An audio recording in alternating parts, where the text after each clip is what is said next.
はい、皆さんこんにちは。リターンライダー63です。今日はですね、久々ですよ。本当奥多摩周遊道路に今向かってます。大きな事故に遭遇してから早もう 7,8 ヶ月経ちました。今どんな状況なのかなっていうのをちょっとこの目でね確かめに行きたいと思って今向かってます。少しはおとなしくなったのかな、ファイエムねっていう感じですね。変わってないのかな。ああいう大きな事故が起きても自分には関係ないっていう風な感じでいる人たち多いのかもしれませんけど、できればね少しはちょっと安全に乗ろうっていうのを感じていただいてね、バイクに乗ってもらいたいなというふうに思いますね。命を落とすようなね事故を起こしてからしまったと思った瞬間にはもうアウトですからね。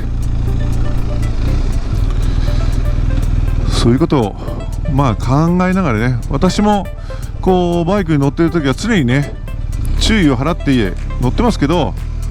私だって不死身じゃありませんからね。全てが正しいことをやってるわけじゃないのでね。人間っていうのは当然ヒューマンエラーがありますからね。白バイ長く乗っててね、訓練も受けてるから大丈夫なんだっていうのがありませんよね。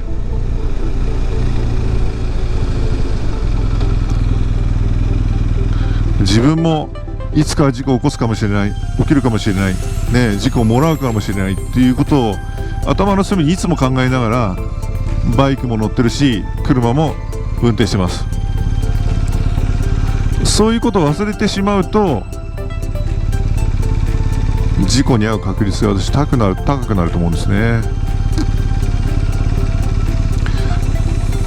かもしれない運転っていうのは今流行ってますけどね。例えばね、道こうやって走ってて止まってる車の間から人が出てくるかもしれないとかね。バイクでコーナーなんか走ってるとコーナーからね反対側から走ってきたバイクが転倒して滑走してくるかもしれないとかね。車がセンターラインをオーバーしてね反対車線に飛び出してくるかもしれないとかっていうかもしれない運転ですかね。路地から子供や自転車が飛び出してくるかもしれないということを考えながら、運転しなさいなんていうのもありますけどね。そういったことも私大事だと思います。事故なんていうのはねやっぱりねいつも私言いますけど起きない方がいいしね、その当事者になんかならない方が絶対いいわけですよね。バイクも車も進化して良くなってですね、道路の環境も良くなってきてで、そういったことを加味して考えるともっともっと事故は減っていいんじゃないかなって私思いますよ。本当にね、道路上からね交通事故が減ることを、なくなることをですね私は願ってます。このブログを見ている皆さんご協力のほどよろしくお願いします。それでは奥多摩周遊道路どんな状況かね楽しみですね。さあ行きましょう。奥多摩周遊道路へ。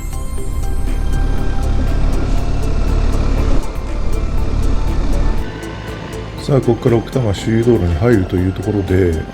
GoPro がですね私のマイクの声を突然拾わなくなってしまったんですね。それですのでこの後は、申し訳ありませんが、アフレコでやらせていただきます。この日は日曜日だったんですけども取り締まりをやってました。私は大内ダム側から、都民の森の方に登っていったんですけども、大内ダムの、入り口のところですね、ここで1箇所速度の取り締まり、それから、都民の森の近くの方でも反対から来る車やバイクの速度の取り締まりを上と下同時にやってましたね。日曜日ですからバイクも数多く走ってました。私はいつもの通りマイペースでですね、走ってはいるんですけども、反対側から来るバイクがですね、結構飛ばしてきてますね。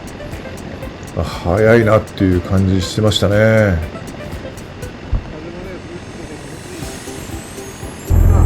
ここからはインスタ360の映像に変わります。この映像の方がですね、より路面の状況も分かりやすいですし、反対側から来るバイクなどの感覚もですね、よく分かりやすいので、このカメラ映像に今回はさせていただきました。そしてコースについては、奥多摩周遊道路の全てのコースをご覧いただくために、途中のカット等はなるべく少なくをしてですね、ご覧いただこうというふうに今回はしました。それですので、ちょっと長くなりますが、よろしくお願いしたいと思います。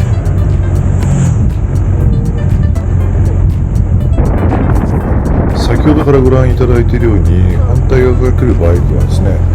どのバイクも結構ね、飛ばしてきてるんですよね。通過する時の音でわかると思いますけども、大きな事故があった後ですから、半年以上過ぎたといえどもですね、バイク同士が正面衝突するという悲惨な事故があって、まだ1年も経っていないですよ。そういった状況の中で、ご覧のようにね、本当にレース場と勘違いするような走り方を反対側から来るバイクが数多くしていることに、私ちょっとね、ショックを受けました。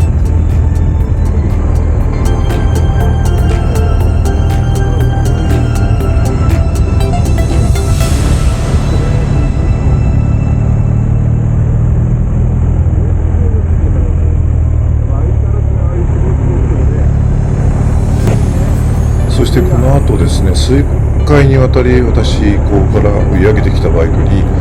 追い越しをされます。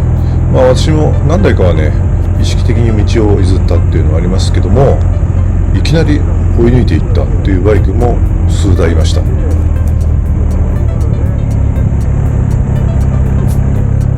私もですね、極端にゆっくり走ってるってわけでもなく、普通にですね、走っているだけでしたけども、それでもすごい勢いで追い越していくバイクもありました。この後出てきますのでご覧ください。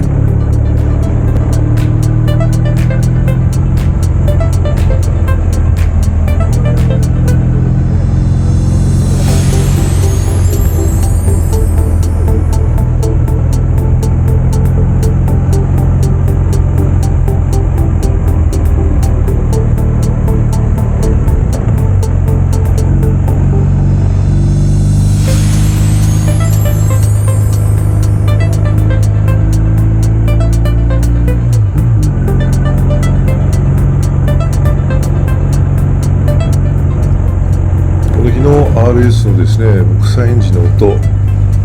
なんか山肌にですね、響いてとても心地よい音に聞こえました。反対側から来るバイクのけたたましい音とは正反対に落ち着いた大人の音だなというふうに私、個人的にはそう思いながら知ってました。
辺りから後方にバイクの音が接近しているなっていう感じを受けましたので、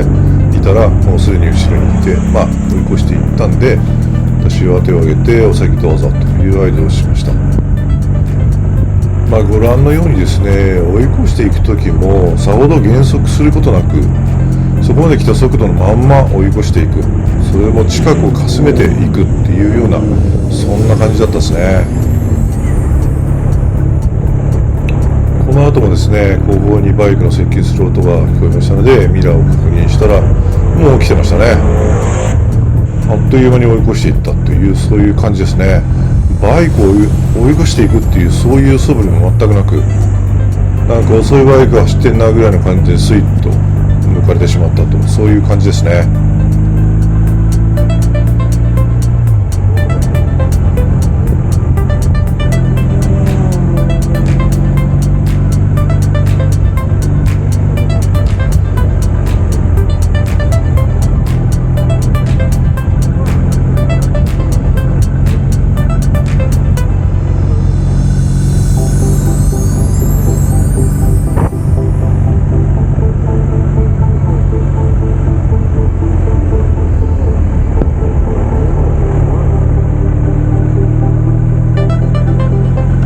この辺からまた後方にバイクの音が聞こえてきましたので、ミラーを確認するとやはり後方にいましたから、ちょっと左寄って前どうぞということで追い越しをさせましたということですね。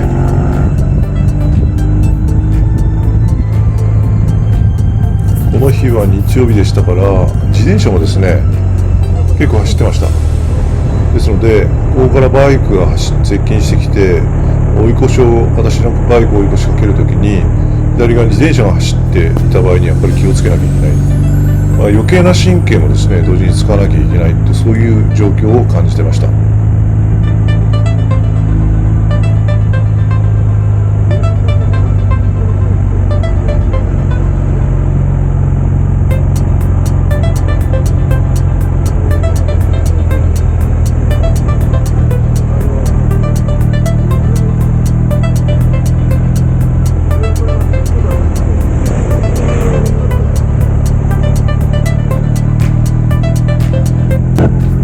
バイクにとってとっても走りやすい道路で、なおかつ、景色もですね素晴らしく、緑を感じながら、気持ちよく走れるこの道路ですよ。ここをレース場に変えてしまうようなですね走り方をすることだけはちょっとやめてほしいな、いつも思ってましたけど、大きな事故があった、昨年末にあった大きな事故、その後ですから、少しは静かになってるかなと思いましたけども、全くなっていませんでしたね。本当に残念でならないなっていう、そういう気持ちでいっぱいです。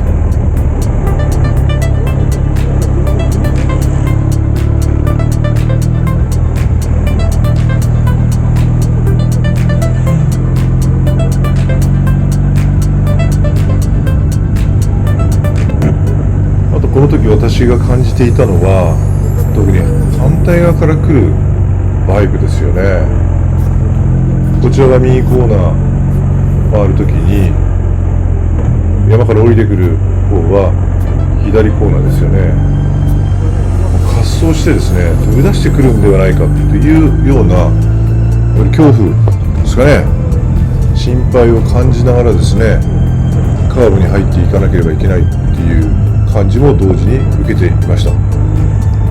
ですので、右コーナーに入るときにはですね、反対側から来るバイクの音を気にしながら、もしバイクの音が接近してきたら、ちょっとタイミングを遅らしてカーブに入っていくとか、ちょっと外側を走ったりとかですね、少しでもそういった、バイクが飛んでくる、滑走してくるっていうことを想定しながら、少しでも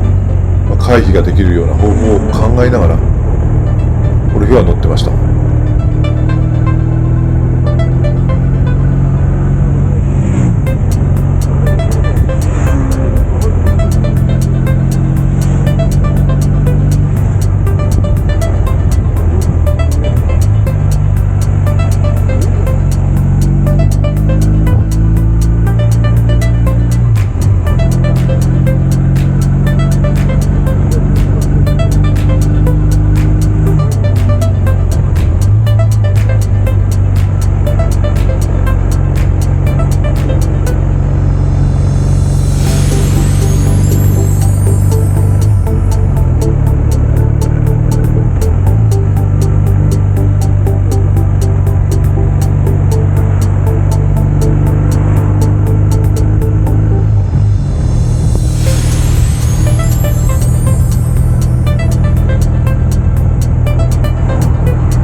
回数回数もお伝えしますけども、本当にいいところなんですよ。この奥多摩っていうところはですね、この奥多摩周遊道路ははっきり申し上げて生活道路ですからね。奥多摩と五日市を結ぶ生活道路です。檜原村を結ぶ生活道路です。この道路がなくなると地域の皆さんは本当に困ります。バイクがレース場のように使うためにある道路ではないんですよね。その辺のところをよく認識してもらいたいなということを今回特に感じましたし、後ほど申し上げますけども、最悪の事態も考えなければいけないんじゃないかなっていうふうに感じました。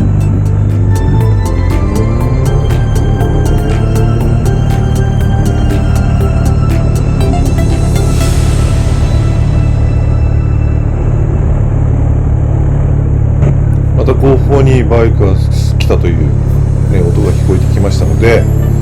後方ミラーで確認しながら走り始めました。また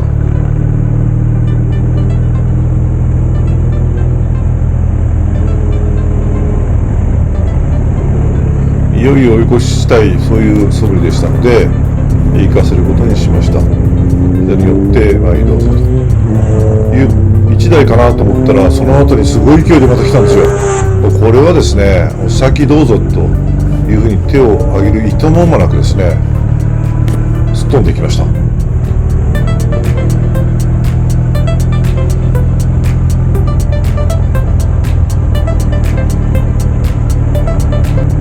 実は私この時にね感じました。反対側から来るバイクのほとんどがすごい速度で飛んできて、後方から来たバイクもすごい勢いで私を追い越していく。この者たちは安全にバイクに乗ろうっていうね、かけらもないんだなっていう感じをしました。その瞬間瞬間の恐怖というかですね、緊張感というか、そういったものを楽しんでいるのかよくわかりませんが、過去にもこの奥多摩周遊道路は死亡事故だとか大きな事故がバイクのね数多くあった時には二輪車通行止めになったっていう経緯があります。このまま行くとですね、バイク乗りが自分たちが行っている走り方が悪いんで、自分たちでこのバイクの聖地と言われる道路を走れなくしてしまう、そういう感じをこの日は受けました。それもやむなしかなっていう思いでいっぱいで走ってます。とっても残念ですが、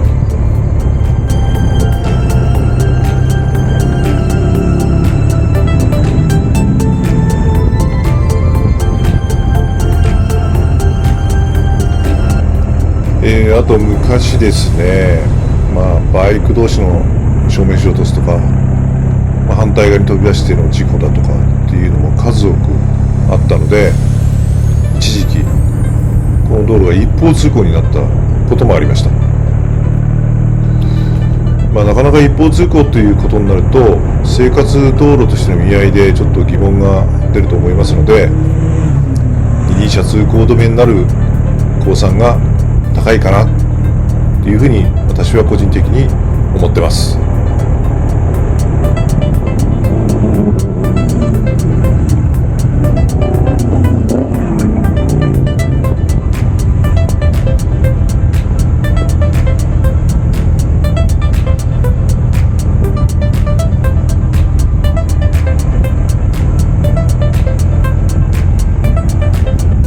また後方からバイクの音が聞こえてきましたので、ミラーを確認すると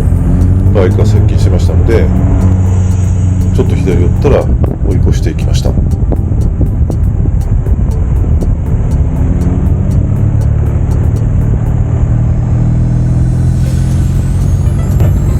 私走ってて感じたんですけども、何なんですかね、奥多摩周遊道路に来たら早く走んないとバイクはいけないんだっていうような、そういう暗示にかかってしまうんですかね。反対側から来るバイクを見ててもですね、もう本当にギリギリいっぱいでコーナーを回ってきて、バイクはゆるゆるしながらもうこけるんじゃないかっていうのを目の当たりにしてですね、通過していくバイクも何台も見ましたから、この人たちは奥多摩周遊道路来たらアクセルを開けてすっ飛んで走らないといけないんだっていう暗示にかかってしまってるのかなっていうふうに思いましたね。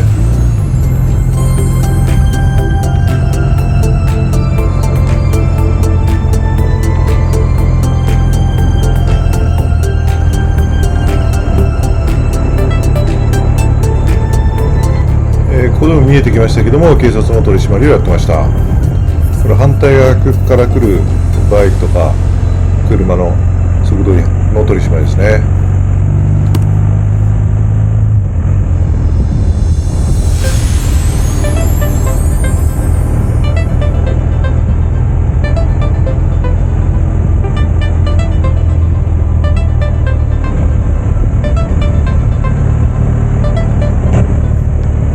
警察がですね、いろんな取り締まりをし、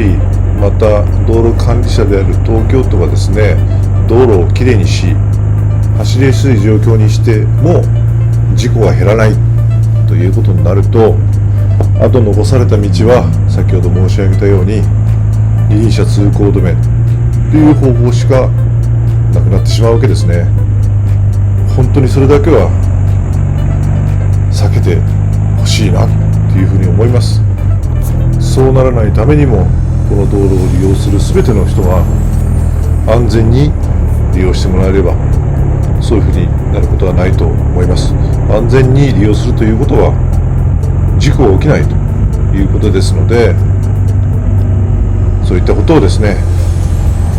胸に抱きながらハンドルを握ってほしいなと切に願うばかりであります。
いやー、しかしボクサーエンジンいい音でしょ。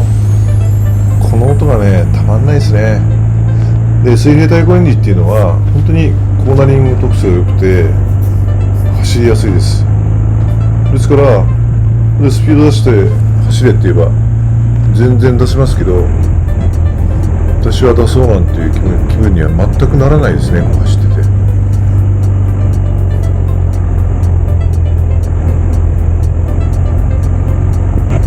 このコーナーの感じね、から周りの緑の深さ、遠くの山、こういう景色を感じながらですね、見ながらこの奥多摩周遊道路を走るのが一番最高だと思ってますから、いつもこんな感じで走ってます。それが本当のバイクの楽しみ方であり、醍醐味だなっていうふうに私は確信してます。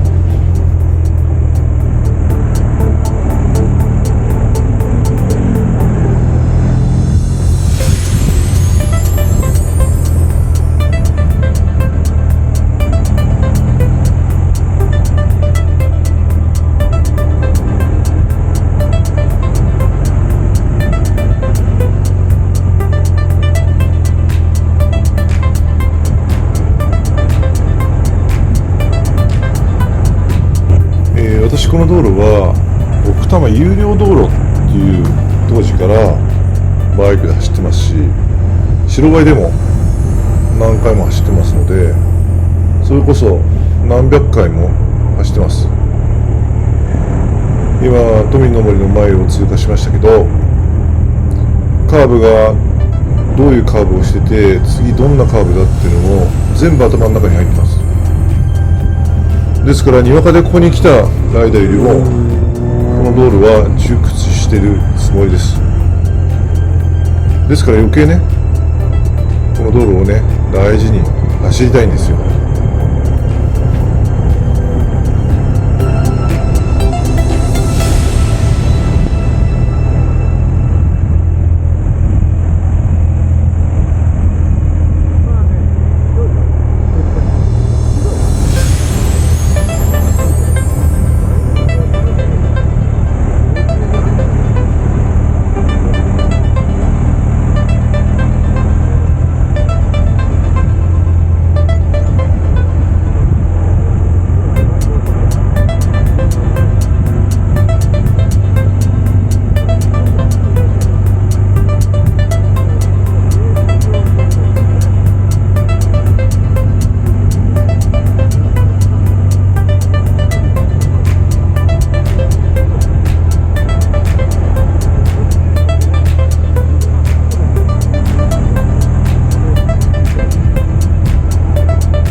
もうあとは、檜原村の方に下っていくだけですね。もう間もなく奥多摩周遊道路が終わりになります。何回も申し上げましたけども、この奥多摩周遊道路、バイクがですね通行止めになって走れなくなるということがないようにですね、皆さんご協力をしていただきたいなというふうに思います。安全に事故のない、ぜひ道路にするために安全な速度、安全な運転よろしくお願いします。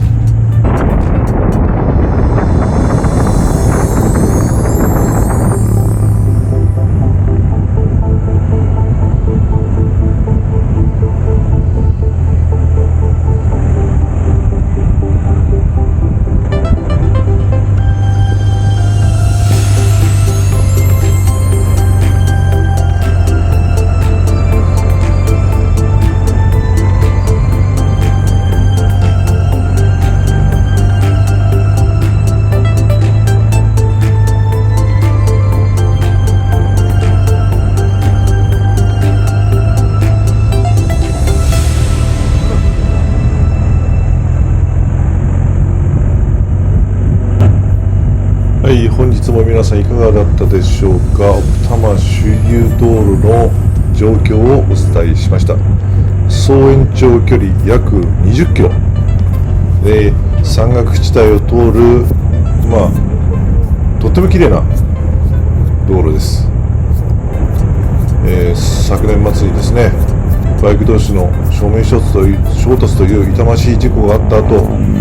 確認に来ましたけども、ちょっと残念だったですね。あとはバイクの大きな事故が起きないことを祈るばかりであります。本日もご視聴ありがとうございました。